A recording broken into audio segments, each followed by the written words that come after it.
வணக்கம். உலகின் அழகான நாடு, வளமையான நாடு, ஐரோப்பிய நிலப்பரப்பின் வாய்ப்புகளுக்கு வாயில் திறக்கும் நாடு சுவிட்சர்லாந்து டாவோஸ் நகரில் வல்லமைமிக்க உலகின் தலைவர்கள் ஆண்டுதோறும் ஒன்று கூடும் வேர்ல்ட் எக்கனாமிக் ஃபோரம் அரங்கில் த ரைஸ் அமைப்பினுடைய 13வது உலக மாநாடு நடக்கிறது. 40 நாடுகளின் வெற்றி தமிழர்கள் வருகிறார்கள். அவர்களோடு இணைவோம், வாருங்கள், நாம் சந்திக்கலாம் டாவோஸ் நகரில். நன்றி, வணக்கம்.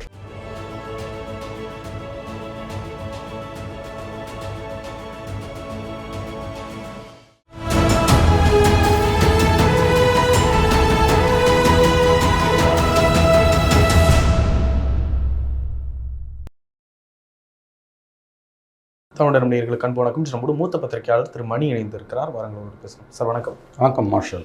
சார், அண்ணாமலை கேரளா கர்நாடகான்னு பிரச்சாரத்துக்குலாம் போயிருக்காரு. அங்கே அவருக்கு நிறைய ரசிகர்கள்லாம் இருக்கிறதா சொல்கிறாங்க. பார்க்குறீங்க? வாழ்த்துக்கள் அண்ணாமலைக்கு, வாழ்த்துக்கள். ஜூன் 4ஆம் தேதிக்கு பிறகு அண்ணாமலைக்கு வேறு வேலைகள் காத்திருப்பதாகத்தான் நான் அறிகிறேன். மேபி அவர் கர்நாடகா பாஜக தலைவராகவோ இல்லை கேரளாவில் முக்கிய தலைவராகவோ அவர் போகலாம். அவருக்கு நம்முடைய வாழ்த்துக்களை நாம் தெரிவித்துக் கொள்ளலாம், அவ்வளோதான். அங்கே போய் ரோட் ஷோலாம் பண்ணுறாரு. இப்போ எதுவும் இம்பாக்டை கொடுக்குமா? ஆயிடணும், அது எனக்கு தெரியலப்பா. அங்கே என்ன நடக்குதுன்னு நமக்கு தெரியல. அங்கே உள்ளூர் தலைவர்கள் இருக்கும்போது இவர் என்ன பண்ணுறது? தமிழ்நாட்டில் இவர் என்னத்தை சாதிச்சார், அங்கே போய் இவர் சாதிக்கிறது? அவரை வந்து பிஜேபி ரொம்ப அதிக முக்கியத்துவம் கொடுத்து அவரை வளர்க்குது. குறிப்பாக மோடி, அமித்ஷா விட மோடிக்கு அவர் மீது நம்பிக்கை அதிகமாக இருக்குது. 4ஆம் தேதி ரிசல்ட்டுக்கு பிறகு பார்க்கணும் அந்த நம்பிக்கை சதுருதா, கூடுதா, குறையுதான்னு. அதனால் இது ரோட் ஷோ போகிறதுன்றதெல்லாம் அவருக்கு இதான். தமிழ்நாட்டில் தேர்தல் முடிச்சிருச்சு, அங்கே போகிறாரு அவர். ஏற்கனவே ஒரு பெரிய ப்ரிப்பரேஷன்லாம் நடந்துகிட்டு இருந்தது ஒரு மாதமாக தேர்தலுக்கெல்லாம். தேர்தல் அன்னைக்கு வந்து 1 லட்சம் பேரை காணுன்றாரு நம்ம. தவறான வார்த்தை. சில 1000 பேர்களை விடுபட்டிருக்கலாம், நான் மறுக்கவில்லை. ஆனால் 1 லட்சம்லாம் அதிகப்படியான ஃபிகர். நீங்கள் போய் பார்க்க வேண்டியது உங்கள் பொறுப்பு. தேர்தல் ஆணையம் திரும்ப திரும்ப எச்சரிக்கிறது. ஜனவரி 1ஆம் தேதி சொல்கிறாங்க ரிவைஸ்டு ஓட் பூத்து லிஸ்ட்டு இருக்குன்றாங்க. நீ போய் பார்க்க வேண்டியது தானே. நீ அப்போ கோட்டை விட்டுட்டு இப்போ போய் நின்னா. 2வது, தேர்தல் ஆணையம் என்பது மத்திய election commission, government of India கிடையாது. Election commission of India. Supriya Sahoo தலைமை தேர்தல் ஆணையாளருக்கு கட்டுப்பட்டவர். தமிழக தலைமைச் செயலாளருக்கோ முதலமைச்சருக்கோ பதில் சொல்லக்கூடியவர் அல்ல. வாட்டர் லிஸ்ட்டில் பேர் போயிருக்குன்னா நீ சண்டை போட வேண்டியது எலெக்ஷன் கமிஷன். ஏன் பட்டும் படாமல் பேசிட்டு போகிறீங்க? யாரோட உனக்கு சண்டை? அதை சொல்ல. 1 லட்சம் பேர் நீக்கியிருக்காங்கல்ல, யார் பொறுப்பு?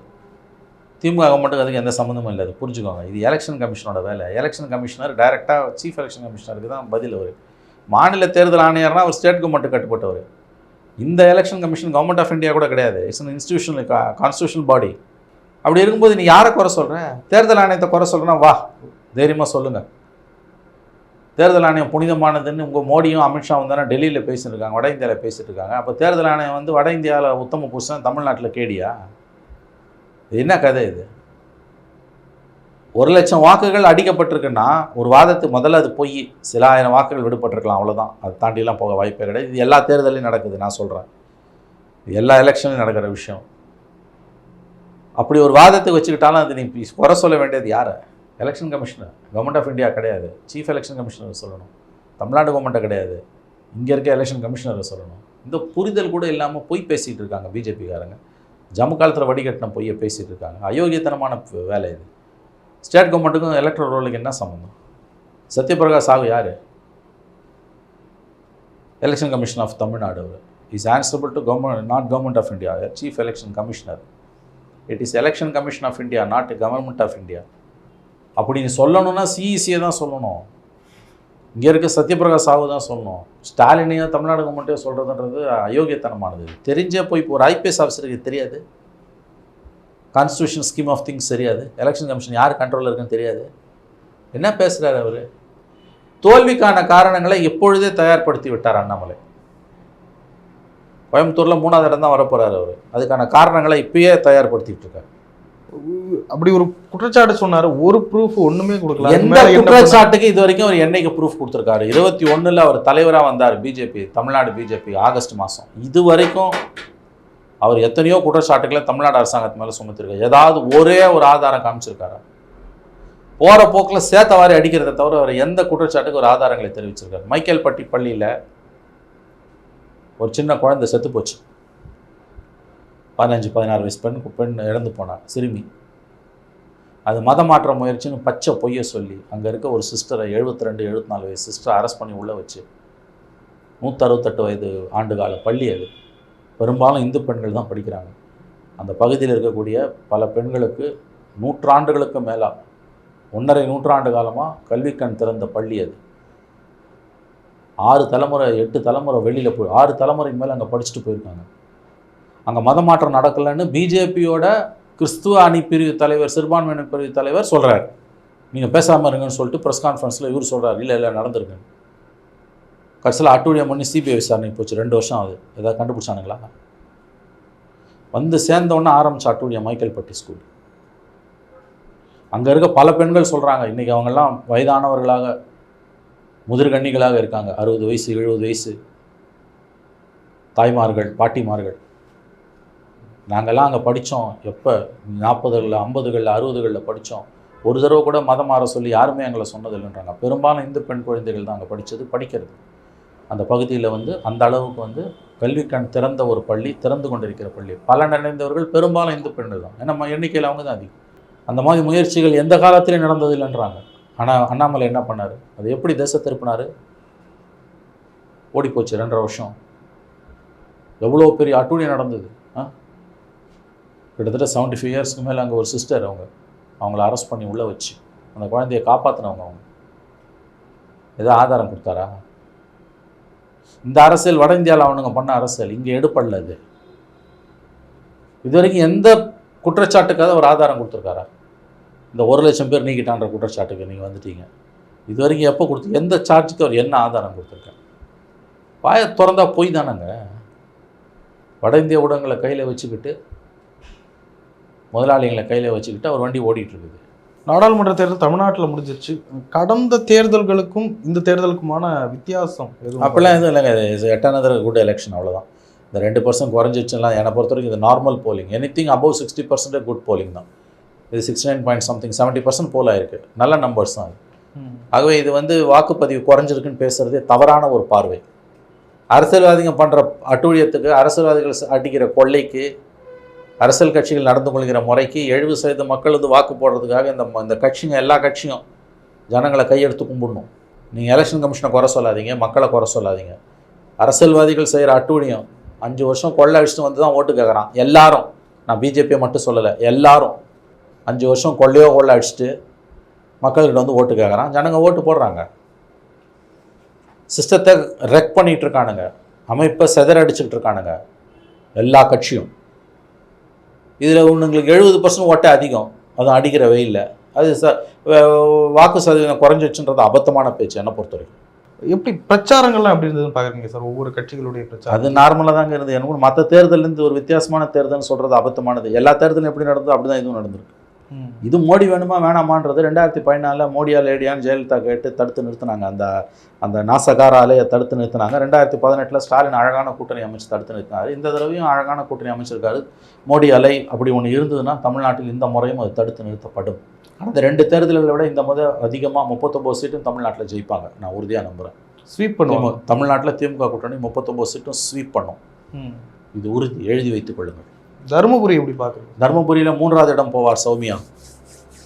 அங்கே வந்து அதிமுகவோட முக்கியமான ஒரு அமைச்சர் நேற்றைக்கு ஒரு நண்பரிடம் சொன்னது, நாங்கள் பாமகவுடன் இருந்திருந்தால் திமுக 2 லட்சம் ஓட்டில் ஜெயிச்சிருக்கோம். இன்றைக்கி நாங்களும் தனியாக நிற்கிறதால 3 முனை போட்டி என்பதால் திமுக தருமபுரியில் 1 லட்சம் வாக்குகள் வித்தியாசத்தில் வெற்றி பெறும் சொன்னவர் ஒரு அதிமுக முக்கியஸ்தர், முன்னாள் அமைச்சர். என்ன சொல்லப்போனால் டாக்டர் ராமதாஸுக்கு நெருக்கமானவர். இப்போ வேறு மற்ற தொகுதிகள் தமிழிசை சவுந்தரராஜன் எல்லா இடத்துலையும் பாஜக கூட்டணி மண்ணை கவும். அண்ணாமலை அவரும் 3வது இடத்திற்கு தள்ளப்படுவார். அது தெரிந்து தான் அவர் தோல்விக்கான காரணங்களை இப்பொழுதே பேச ஆரம்பித்து விட்டார். 1 லட்சம் வாக்குகள் வித்தியாசத்தில் 1 லட்சம் ஓட்டு அடிச்சிட்டானுங்க. எடப்பாடி பழனிசாமி அவர்களுடைய செயல்பாடு எப்படி இருந்ததுன்னு பார்க்குறீங்க சார்? அவருக்கு இது ஒரு பெரிய டெஸ்ட்டு தாங்க. ஒரு 5 சீட்டாவது பிஜேபி 2வது இடம் வந்துடுச்சுன்னா அது ஏடிஎம்கேக்கு நெருக்கடியை உண்டாக்கும். 5 சீட். அவர் பெரிய அளவுக்கு 40 தொகுதிகள்லையும் அவர் தான் மெயினாக நின்ன மாதிரி தெரிஞ்சது. திமுகவில் பார்த்தீங்கன்னா உதயநிதி போறார் ஒரு பக்கம் கனிமொழி, மு.க. ஸ்டாலின் ஒரு பக்கம். அது அவர் மட்டும்தான் ஸ்டார் ஸ்பீக்கர், அவர் தான். அதில் அவருக்கு இந்த முறை ஏதாவது ஒரு இடத்துலையும், எல்லா இடத்துலையும் அவங்க நம்பர் 2 வந்தால் கூட அவங்களுக்கு பெரிய வெற்றி தான். அது சரி, வேலை செஞ்சாங்கன்னு நினைக்கிறீங்களா? பல இடங்கள்ல அவங்க வேலையே செய்யலை. அது உண்மைதான். அது இந்த தேர்தலை அவங்க சீரியஸாக எடுத்துக்கல. இது நமக்கான தேர்தல் இல்லை என்று அதிமுக முக்கியஸ்தர்களும் ஏன் பல கட்டங்களிலும் அவர்களுடைய தொண்டர்களும் கருத தொடங்கினார்கள் என்பதுதான் உண்மை.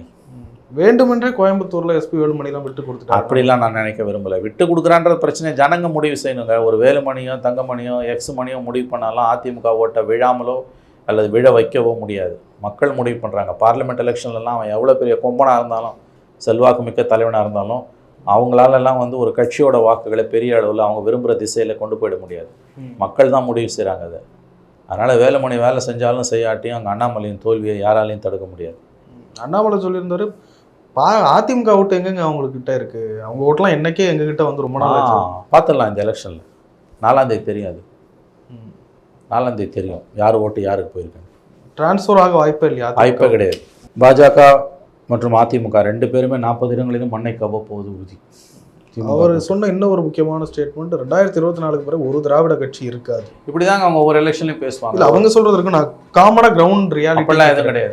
எந்த கட்சியும் அழியாது. பிஜேபி கூட அழியாது, ஞாபகம் வச்சுக்கோங்க. பிஜேபி கூட அழியக்கூடாதுன்னு தான் நம்ம விரும்புகிறோம். பல பூக்கள் இருக்கக்கூடிய தோட்டம் தான் அழகாக இருக்குங்க. ஒரே பூ இருக்கக்கூடிய தோட்டம் வந்து அழகாக இருக்காது, அது அசிங்கமாக இருக்கும். வீழ்த்தப்படணும், தோற்கடிக்கப்படணும் தான் விரும்புகிறோம். அழிக்கணும், இல்லாமலே பண்ணிடணும் நம்ம விரும்பலை. மோடி பேசுகிறாரு திமுக இருக்காதுன்னு, அண்ணாமலை பேசுகிறாரு ஒரு திராவிட கட்சி இருக்காது 24க்கு பிறகுன்னு. இதெல்லாம் ரொம்ப ஆணவமான பேச்சு. எந்த கட்சியும் அழியணும்னு சொல்கிறவன் ரொம்ப ரொம்ப அராஜக மனம் கொண்டவர்கள், ஃபாசிஸ்ட்டுகள் அவர்கள். அதனால தான் நம்ம சொல்கிறோம் பிஜேபி அழியும். நம்ம என்றைக்கா சொல்லியிருக்கோமா? சொன்னதே கிடையாது. தோற்கடிக்கப்பட வேண்டும் தான் சொல்கிறோம், வீழ்த்தப்பட வேண்டும் தான் சொல்கிறோம். ஒரு ஜனநாயக நாட்டில் பல கட்சி ஜனநாயகத்தில் எல்லா கட்சிகளுக்கும் தான் இடம் உண்டு. ஒரு தேர்தலில் தோக்கிறதால ஒரு கட்சி அழிஞ்சிடுமா? திமுக எத்தனையோ தேர்தலில் தோற்றுது, அழிஞ்சிடுச்சா? அதனால் இந்த வார்த்தைகளே ரொம்ப தவறு. ஒரு கட்சியை நாம் வீழ்த்தணும்னு பேசலாம், தோற்கடிக்கணும்னு பேசலாம். அழிஞ்சிடுன்றதெல்லாம் அயோக்கியர்களின் பேச்சு. அழிக்க நினைப்பவர்கள் அழிந்து போவார்கள். வாழெடுத்தவன் வாழால் மடிவான். எப்படி தீர்க்க விரும்புகிறீர்களோ அப்படியே தீர்க்கப்படுவீர்கள். எழுதி வைத்துக் கொள்ளுங்கள். இல்லை, அழிஞ்சிடும் அப்படின்றது இப்படி புரிஞ்சுக்கலாம், போட்டியில் இருக்காது அப்படின்னு புரிஞ்சுக்கலாம். அவனுங்க சொல்கிற அழிஞ்சிடும்ன்றது நீ இருக்கவே கூடாதுன்றான். இல்லை, அவ்வளோ கண்ணியமாக பேசுகிறவனுங்களா அவனுங்க? அவங்க லட்சணம் நமக்கு தெரியாது. தன்னை எதிர்ப்பவங்களெல்லாம் அழிச்சிட்டு இருக்கானுங்கல்ல. அதனால் இது ரொம்ப ஆணவமான பேச்சு. அழிக்க நினைத்தவர்கள் அழிந்து போவார்கள். காமனாகவே கேட்குறேன், ஃபேக்சுவலாக அப்படி போக சான்ஸ் இருக்கா? எந்த கட்சியும் அழிந்து போகாது. இல்லை, போட்டியில் இல்லாமல் போக வாய்ப்பே கிடையாது. அவர்கள் போட்டியில் இருப்பார்கள். அதிமுகவும் போட்டியில் இல்லைன்னா அழிஞ்சு போயிட்டான்னு அர்த்தங்க. அழிஞ்சு போயிட்டான்னா அந்த கட்சிக்காரனெல்லாம் கொலை பண்ணின்னு அர்த்தம் கிடையாது. போட்டியில் இல்லைனாலே அழிஞ்சிட்டான்னு அர்த்தம். அதை தான் அவங்க சொல்கிறாங்க. அப்படி ஒன்று வரவே வராதுன்ற நான். தோல்வியும் வெற்றியும் மாறி மாறி தான் வரும். திமுக சந்திக்காத தோல்வியா? திமுக என்ன அழிஞ்சா போயிடுச்சு? அல்லது பிஜேபி தோற்று போதுன்னா நாளைக்கு அழிஞ்சிடுமா பிஜேபி? கிடையாது. 10 வருஷம் பொறுத்து அவங்களுக்கு வளர்ச்சி வருங்க, வரலாம், யாரும் இல்லைன்னா. அதனால் எந்த கட்சியை பார்த்தோம், பிஜேபி உட்பட, நம்ம பிஜேபி எவ்வளோ தூரம் எதிர்க்கிறோம். ஆனால் என்னைக்காவது நம்ம வாயிலேருந்து பிஜேபி அழிச்சிடுவோம், இந்த தேர்தலுக்கு பிறகு பிஜேபி காணாமல் போயிடும் என்னைக்காவது சொல்லியிருக்குமா? நெவர். ஏன்னா அது ஒரு சித்தாந்தம். அதற்கான ஒரு இருப்பு என்பது என்றைக்கும் இருந்துக்கிட்டு தான் இருக்கும்.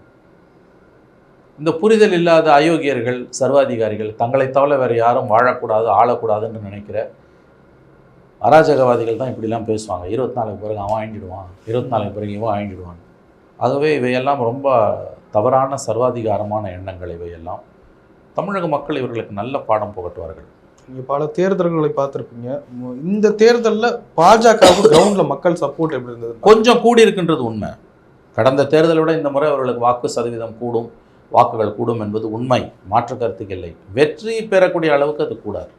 அக்செப்டன்ஸ் வந்திருக்கோ? 100% வந்திருக்குது. 3% இருந்த வாக்கு இந்த முறை 8லேருந்து 9% போகலாம், டபுள் டிஜிட்டை கூட அடையலாம். அக்செப்டன்ஸ் வந்திருக்குது. மக்கள் அவர்களை திரும்பி பார்க்க ஆரம்பித்திருக்கிறார்கள். வரும் தேர்தல்களில் அது அதிகரிக்கலாம், நான் மறுக்கவில்லை. கடந்த தேர்தல்களுக்கும் இந்த தேர்தலுக்குமான வித்தியாசம் பாஜகவின் வாக்கு வங்கி கண்டிப்பாக உயர்ந்திருக்கிறது என்பதுதான் உண்மை. ஓபிஎஸ் எப்படி சார் இருக்கார் காலத்தில்? பேச விரும்பவில்லை. அது பாவம், அவர் லோனர். அவர் அது ஒன்றும் அவர் வந்து நோட்டா கீழே வாக்கு வாங்கினா அதிகம். அவர் வந்து அந்தளவுக்கு அப்படி தான் நான் பார்க்குறேன். அவரால் ஒன்றும் பெருசாக சாதிச்சிட முடியாதுன்னு நான் நினைக்கிறேன். மேபி நோட்டா விட கூட வாங்கலாம், ஓரளவு வாங்கலாம், ஜெயிக்கலாம், ஒன்றும் முடியாது. பிரபல அரசியல் கட்சியின் நம்பர் 1 தலைவர் யாரால இருந்தாலும் என்ன, அவன் சின்ன இல்லைன்னா நீ எவ்வளோ பெரிய அப்பாட்டாக்கராக இருந்தாலும் காலின்னு வாங்க. டிடி தினகரன் ஜெயிச்சார்ல. விதி விலக்குகள் விதி அல்ல, விதி விலக்குகள் விதி அல்ல. அது ஒன்றை மட்டும் வச்சு நம்ம சொல்ல முடியாது. சாதி அடிப்படையில், பணத்தின் அடிப்படையில், உள்ளூர் காரணிகளின் அடிப்படையில் மக்களவைத் தேர்தல்களில் மக்கள் வாக்குகளை அளிப்பது கிடையாது. இதை எழுதி வைத்துக் கொள்ளுங்கள். அதனால் ஓபிஎஸ் ஒன்றும் அவரால் பெரிதாக சாதிக்க முடியாது. நேற்று நடந்த ஒரு சம்பவம், குஜராத்தில் சூரத் தொகுதி, அங்கே ஒரு எம்பி, பாஜக போட்டியில் இருக்கக்கூடிய எம்பி போட்டியின்றி தேர்வு செய்யப்பட்டிருக்கார். காங்கிரஸ் வேட்பாளர் நிராகரிக்கப்பட்டிருக்கிறது அவர் வேட்புமனு. மற்ற எல்லாருமே வாபஸ் வாங்கிட்டாங்க. எப்படி பார்க்குறீங்க? இல்லை, சூரத்தில் நடந்தது ரொம்பவும் ஆபத்தானதாக பார்க்கிறேன் நான். ஏன்னா பார்லிமெண்ட் எலெக்ஷனில் அன்அப்போஸ்டாக ஒருத்தன் வரன்றது ரொம்ப ஆபத்தான போக்கு. இந்த காங்கிரஸ் கட்சி வேட்பாளரோட நாமினேஷனை ரிஜெக்ட் பண்ணியிருக்கு எலெக்ஷன் கமிஷன். சாதாரணமாக எலெக்ஷன் கமிஷன் ரிஜெக்டே பண்ண மாட்டாங்க, ரொம்ப ரேரஸ்ட் ஆஃப் ரேர் கேஸில் தான் பண்ணுவாங்க, ஆல்மோஸ்ட் பண்ண மாட்டாங்க. தவறுகள் இருந்தாலும் கேண்டிடேட் ஃப்ரெண்ட்லியாக இருக்கும் கமிஷன். தவறு ஒரு வேட்பாளர் செய்கிறாருன்னா இந்த தவறை திருத்திக்கோங்கன்னு சொல்லுவாங்க. அவன் பாட்டு கூலாக டிஸ்மிஸ் பண்ணிட்டு போயிட்டான். மற்ற 8 வேட்பாளரும் வாபஸ் வாங்கிட்டாங்க. சூரத்தில் நிரம்ப பிரச்சனைகள் இருக்கின்றன. ஜிஎஸ்டியாலேயும் டிமானிட்டைசேஷன் ப்ளஸ் இப்போ வந்து கொரோனாவால் ஏற்பட்ட இழப்புகள், சூரத்தில் இருக்கக்கூடிய டைமண்ட் இண்டஸ்ட்ரி, டெக்ஸ்டைல் இண்டஸ்ட்ரி எல்லாமே பெரிய அளவில் நசிவை சந்திச்சிருக்குது. பிஜேபி தோற்றுரும் நான் சொல்லலை கண்டிப்பாக, ஆனால் ஒரு நெருக்கடி இருக்குது அவங்களுக்கு. ஆகவே அவங்க இந்த வாய்ப்பை பயன்படுத்திக்கிட்டு ஒரு கேண்டிடேட்டை அன்அப்போஸ்டாக கொண்டு வந்து நாளை இந்தியா பூராவே இதை செய்யலாம். அவங்க வேட்பாளர்களை மிரட்டி வாபஸ் வாங்க வைக்கலாம். அவங்க ரொம்ப ஆபத்தான போக்கு. சூரத்தில் நடந்தது இந்தியாவுக்கு ஒரு எச்சரிக்கை என்று தான் நான் பார்க்கிறேன். அதை தனித்து பார்க்கக்கூடாது. அங்கே அந்த பர்டிகுலர் கேஸில் அவன் வாபஸ் வாங்கினது, கமிஷன் செஞ்சது சரின்னு கூட இருக்கலாம். பட் இந்த போக்கு ஆபத்தானது. ஆகவே இது பிஜேபி மிகவும் நாசகார பாதையில் இந்தியாவை அழைத்து சென்று கொண்டிருக்கிறது என்று தான் நாம் இதிலிருந்து தெரிந்து கொள்ள வேண்டிய விஷயமா. நிறைய ஒரு கேள்வி சார், வடக்கில் ஏதேனும் மாற்றங்கள் தென்படுகிறதா? அந்த அலைன்றது குறைஞ்சிருக்கா?